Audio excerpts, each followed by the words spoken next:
Hey everyone, Credit Shuffle here, and today we are going to be talking about global entry and what you can expect from a global entry application process. It is a perk that comes with some of what we call Tier 4 or premium credit cards, also some Tier 3 credit cards like the IHG, the new IHG Premier card that just came out. Also have this perk, cards with around $100 fee. And you can also pay for the perk directly from US Customs and Border Protection. It costs $100, but with those cards that have the perk, as part of their benefits, they actually refund the annual fee. So you have to pay it first with your card and then they'll refund it.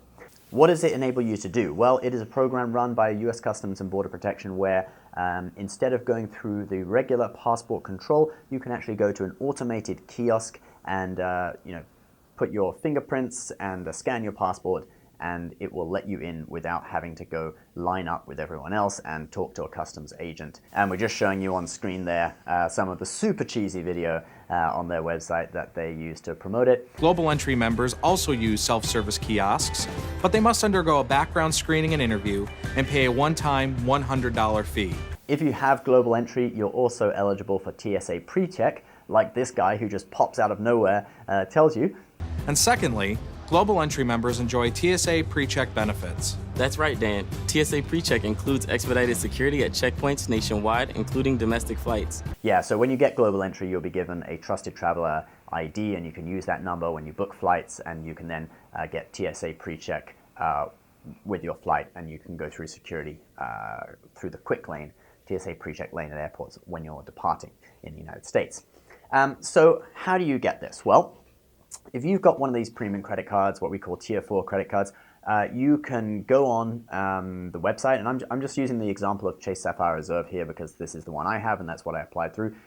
If you go to your Ultimate Rewards page and the Sapphire Reserve section, not the Freedom or whatever other cards you have section, and you go to Card Benefits, and you'll then come to this screen where you have some benefits, Priority Pass, etc., and it'll say Global Entry or Tsa Pre.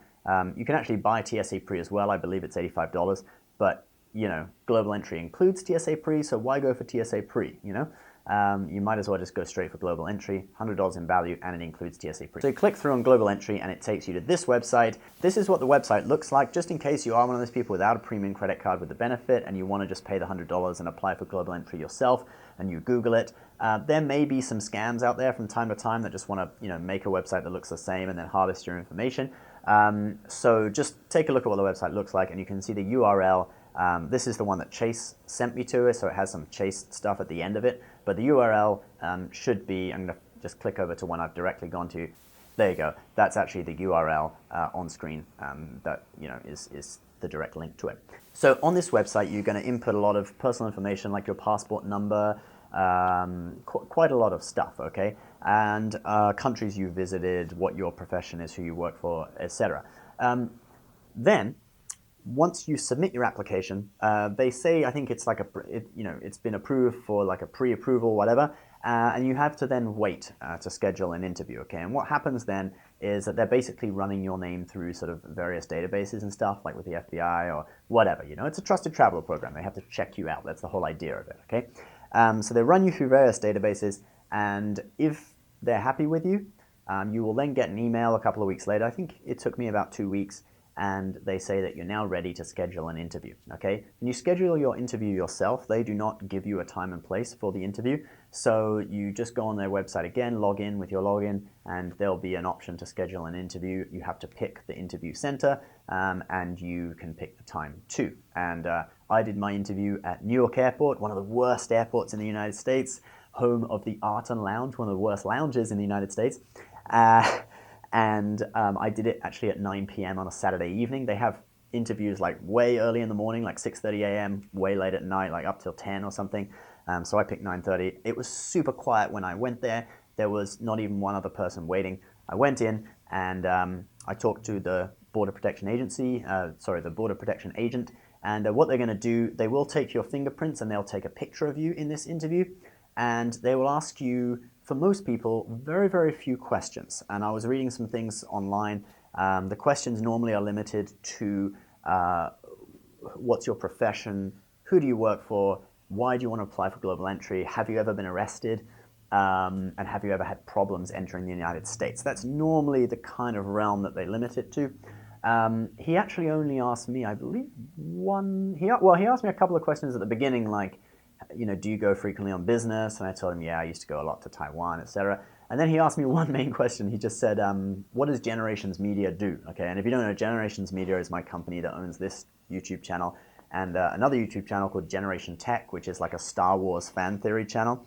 And so I told him about that. I do YouTube, I talk about credit cards, and I talk about Star Wars. And he was really into Star Wars. So this guy was like, he basically talked to me for 5 minutes about Star Wars, saying like, why did they choose to make a standalone Han Solo movie, a movie about Obi-Wan Kenobi or Yoda would be much better. And it's basically a 5-minute conversation about Star Wars. That was my Global Entry interview. Now, that may not be typical. I did read some forums online of people saying that their interview was kind of hell, But I was reading an article on the Thrillist about Global Entry, and basically that article said, and I believe this is true, is that once your interview is scheduled and you turn up for your interview, you have basically been approved already. They're just sort of doing their final check, okay? So when you go for your interview, don't be like nervous or whatever, because you're basically almost there. You've almost got it. They've scanned your name on various blacklists and found out you're not wanted for anything and whatever, and they're willing to give it to you, and they just want to do a final check. So when you go, just be very calm and just relax and like, hey, how you doing? Tell the truth and all that, and you should be fine. Apparently they sometimes are a little bit intimidating. Customs and Border Protection Agency people can be like that sometimes. Obviously, the one I had was very nice. Now, after you pass your interview, they will then send you an email after that, later on, and they're actually going to send you a Global Entry card. The card isn't needed for entering the United States at airports. You actually use your passport, or if you're a permanent resident like me, you use your green card and you scan that in the booth. However, the Global Entry card, you can use Nexus lanes when entering Canada by land. Nexus card is another Canadian card. Okay, guys, so there's a little rundown of how to apply for Global Entry and what to expect from it. If you do have one of those Tier 4 cards, the Chase Sapphire Reserve, Amex Platinum, etc., don't forget you have this perk. It's easy to kind of forget about it, but you might as well apply for it. It doesn't cost you anything, gives you an added benefit. Do go through the website to kind of make sure you get it refunded. Apparently, Amex Platinum will refund it even if you don't go through their link. But I'm not so sure with the other cards, so I would just suggest going through, like if you have the Sapphire Reserve, go through the link on the website rather than directly searching for Global Entry.